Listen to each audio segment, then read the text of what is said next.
Join me for a ride on the San Mateo section of the San Francisco Bay Trail. Today's route is about 6.4 miles, starting under the San Mateo Hayward Bridge and ending with coffee at the Meta headquarters in Burlingame. It's a flat, mostly car-free ride, great for families, and along the way I made an unexpected observation, something I didn't really notice while riding. Rolling under the San Mateo Hayward Bridge, it is a bit spooky but impressive. This tall seawall with the heavy concrete railing has just been completed and is designed to protect against future sea level rise. Not too glamorous, but I am glad the city is getting prepared. That massive net on the left belongs to a golf driving range, and there's also a short 9-hole golf course nearby. This area is also a popular windsurfing launch site when the wind is right, which explains why it gets very busy. Because of that congestion, the bicycle speed limit drops from the usual 15 miles per hour down to 5 miles per hour. I tried riding at 5 miles an hour, but it turned into more of a wobbly balancing exercise than a bike ride, so I settled on about 8 miles per hour, which still feels slow enough to safely share the trail with pedestrians.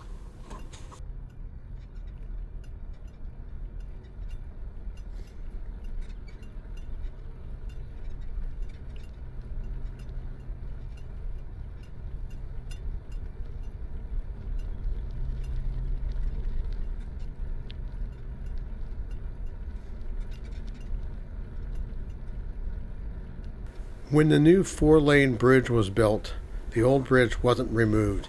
It became part of the Bay Trail. On the left, those dome-shaped structures belong to the San Mateo wastewater treatment plant. This is where my unusual observation starts to take shape.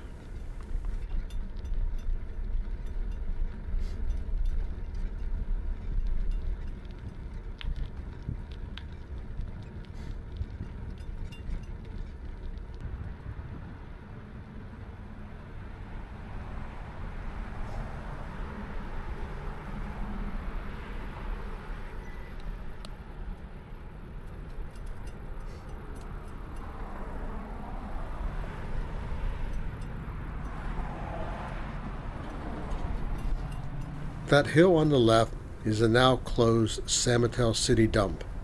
Today it has trails leading to the top with nice views of the bay. At the top there is a speaker where you can listen to conversations with pilots landing at San Francisco International Airport, which is fascinating. At the base of the hill there is also a dog park.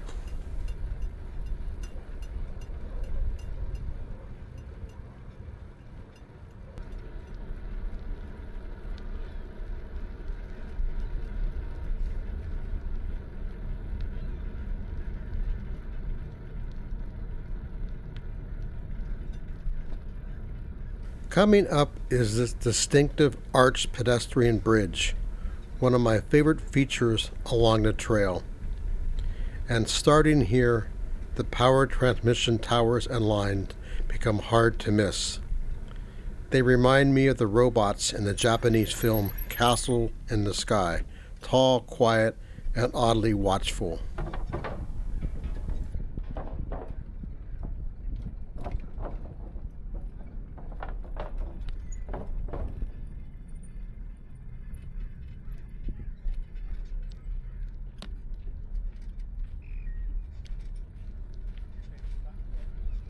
What I found interesting is that while riding, I didn't really notice the wastewater plant, the old dump, and especially the power towers and lines.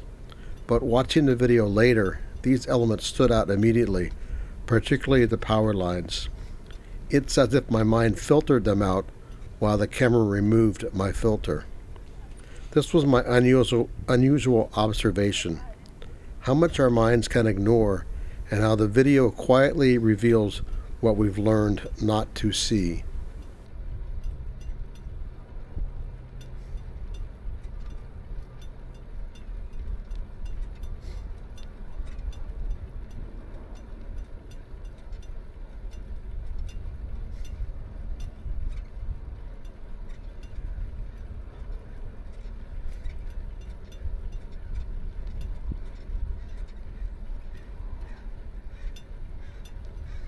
We are now arriving at the Coyote Point Park. This small intersection always concerns me. The sign warns about cross traffic and says cars do not stop. Since there are usually no cars, I always worry that kids and adults might not look, leading to a bad outcome. Stop signs for the few cars that pass through here seems like it would make this safer for everyone.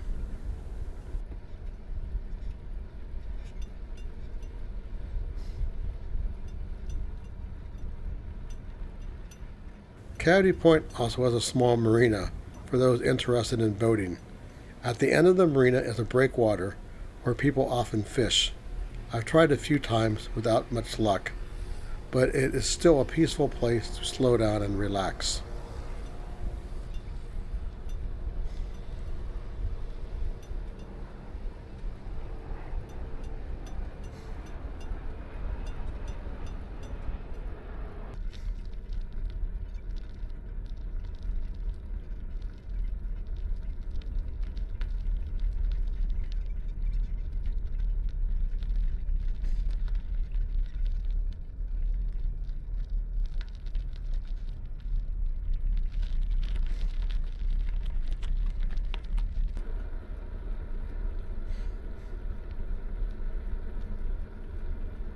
Back on the Bay Trail, that Coyote Point golf course comes into view.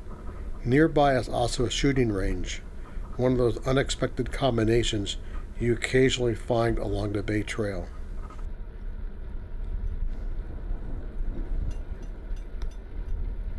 The idea of a continuous pedestrian and bicycle trail around the San Francisco Bay began in the 1980s with a formal plan adopted in 1989. When complete, the Bay Trail will extend approximately 500 miles and connect 47 cities. Currently, about 350 miles have been completed.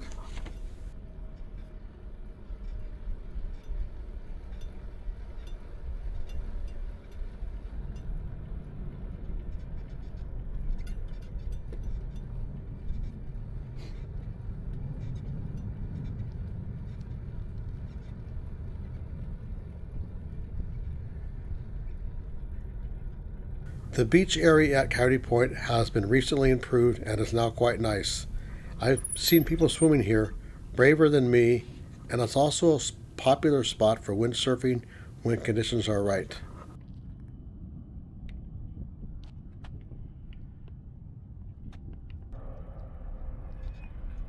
A large group of Canadian geese have gathered here. It's amusing to watch. Some appear to be on lookout duty, while the rest focus on finding food. An impressively organized group. Despite the power towers, this 6.4-mile stretch from the San Mateo Bridge to Meta is an excellent ride for families. It's almost completely car-free, with the exception of the small marina intersection. You can also ride south from the San Mateo Bridge into Foster City, adding another 3 miles of car-free riding. You could do a loop to make it an 18-mile ride. This is a true multi-use path, so be prepared to share with runners, walkers, children, dogs, and older persons. Being courteous and keeping speeds down helps make it enjoyable for everyone. I am now arriving at the Meta Facebook headquarters. To avoid any social media posts about unruly cyclists, I'm getting off the bike here and walking it to coffee. Beyond this point, the trail includes some on-road sections. If you're looking for a fully car-free ride, the Foster City and San Mateo sections are your best choice.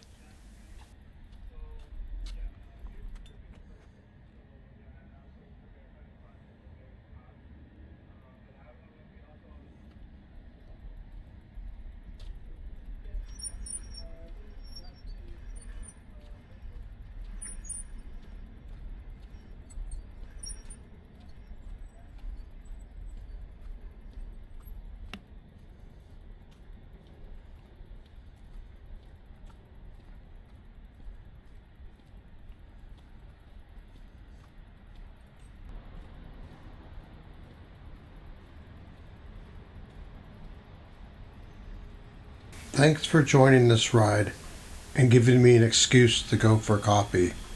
I hope you give this route a try, as it's a great ride for family with kids.